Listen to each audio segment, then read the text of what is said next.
दोस्तों, हम सब जानते हैं देश में अमृतकाल चल रहा है और इस अमृतकाल में राजनीति इस वक्त एक ऐसे दौर में है जिसमें तर्क और तथ्य बहुत ज्यादा महत्व नहीं रखते। संसद की कार्रवाई पर तो कोई टिप्पणी नहीं की जा सकती, स्पीकर के निर्णय को भी सही या गलत ठहराया नहीं जा सकता, लेकिन इतना जरूर कहा जा सकता है कि सत्ता पक्ष और विपक्ष दोनों ही किसी को किसी मुद्दे पर सुनना नहीं चाहते। सच और झूठ का फैसला करना बड़ा मुश्किल है। दोस्तों, सत्ता पक्ष अगर विपक्षी सांसदों को सुन लेगा तो कोई पहाड़ टूटने वाला नहीं है। आखिर विपक्ष संसद की सुरक्षा मामले में गृह मंत्री का बयान ही तो चाह रहा है। जहां तक विपक्ष का सवाल है, वह भी केवल हंगामा करके आखिर क्या दिखाना चाहता है। अपनी बात शांति से भी तो रख सकते हैं। शांति से बात रखने में आखिर विपक्ष को दिक्कत क्या है। नमस्कार दोस्तों, मैं हिमांशी कश्यप आपके साथ, आप देख रहे हैं जनता की आवाज। आगे बढ़ने से पहले इस वीडियो को लाइक करें, शेयर करें और अगर पहली बार जनता की आवाज न्यूज चैनल को देख रहे हैं तो चैनल को सब्सक्राइब भी करें और घंटी जरूर बजाएं, चैनल की भी और सरकार की भी। आज की नेशनल मीडिया के मुकाबले में जनता का साथ दीजिए और उसकी ताकत बनिए, जनता की आवाज बनिए और हो सके तो इसके लिए चैनल को ज्वाइन भी करें। दोस्तों, ऐसा कभी नहीं हुआ एक दिन में 78 सांसद निलंबित कर दिए गए।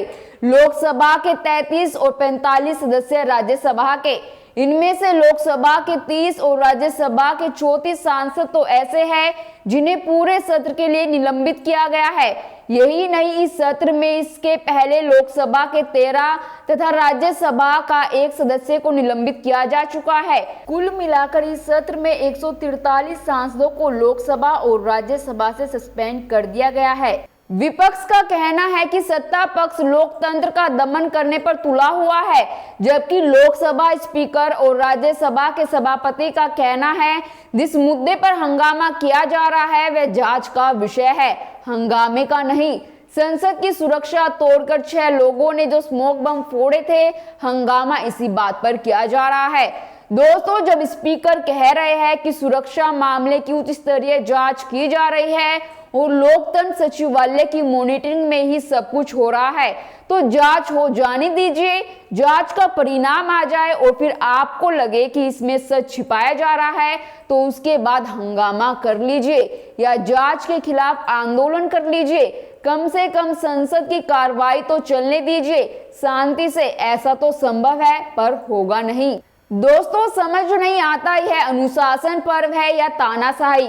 अगर भाजपा और सरकारी पक्ष और दोनों सदनों के चेयर का पक्ष देखें तो यह अनुशासन पर्व है। विपक्ष ने जिस तरह से उपराष्ट्रपति का मजाक संसद के प्रांगण में बनाया और राहुल गांधी उसको रिकॉर्ड कर रहे थे, और अगर विपक्ष के नजरिए से देखे तो यह निश्चित तौर पर तानाशाही है। हालांकि इन दोनों के बीच में भी कई चीजें हैं। ऐसा नहीं है कि यह पहली बार हो रहा है, इसके पहले भी बहुत ऐसी चीजें होती रही है। तब आज का सत्ता पक्ष विपक्ष में होता था और आज का विपक्ष तब सत्ताधारी था। ऐसी बातें तब भी होती थी, लेकिन हाँ, यह जरूर देखना होगा क्या वजह है केवल हंगामा ही हो रहा है, क्या इन हंगामों के पीछे कोई रणनीति है। और आजकल का एक शब्द है टूल किट, तो यह भी देखना होगा क्या यह टूल किट की देन है। हालांकि पहले भी विपक्ष ऐसा करता ही था, उसके पीछे भी सोची समझी रणनीति होती थी। हर एक राजनीतिक दल अपने हिसाब से फायदा उठाने की कोशिश करता है। इन कोशिशों में कभी देश बहाना बनता है, कभी आम जनता को बहाना बनाते हैं। हर बार यह होता है कि सत्ता पक्ष देश के नाम पर हंगामे का विरोध करता है, कहता है कि जरूरी विधायी कार्य इससे नहीं हो पाते और देश का नुकसान हो रहा है, जबकि विपक्ष कहता है अगर सरकार को खुला छोड़ दिया जाए, उसकी कमी उजागर ना की जाए तो देश का नुकसान होगा। पक्ष विपक्ष हमेशा जनता को बहाना बनाकर खुद को सही ठहराते हैं, लेकिन ऐसा भी नहीं है कि यह पहली बार हुआ है। जब आंध्र प्रदेश के पुनर्गठन का विधेयक पेश हो रहा था और उसको लेकर हंगामा हुआ था, तो तत्कालीन अध्यक्ष मीरा ने 25 सांसदों को निलंबित किया था। तभी यह सवाल भी उठा था, आखिर यह निलंबन और हंगामा कब तक चलता रहेगा, क्योंकि संसद की 1 मिनट की कार्रवाई पर लाखों रुपए खर्च होते हैं और यह करदाताओं की गाढ़ी मेहनत का पैसा खर्च होता है।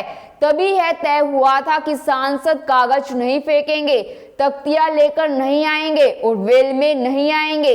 इस तरह की एक पूरी सूची बनी थी। फिर यह तय हुआ कि जो भी पीठ यानी चेयर होगी वह अगर नाम ले लेगी तो वे सांसद निलंबित मान लिए जाएंगे।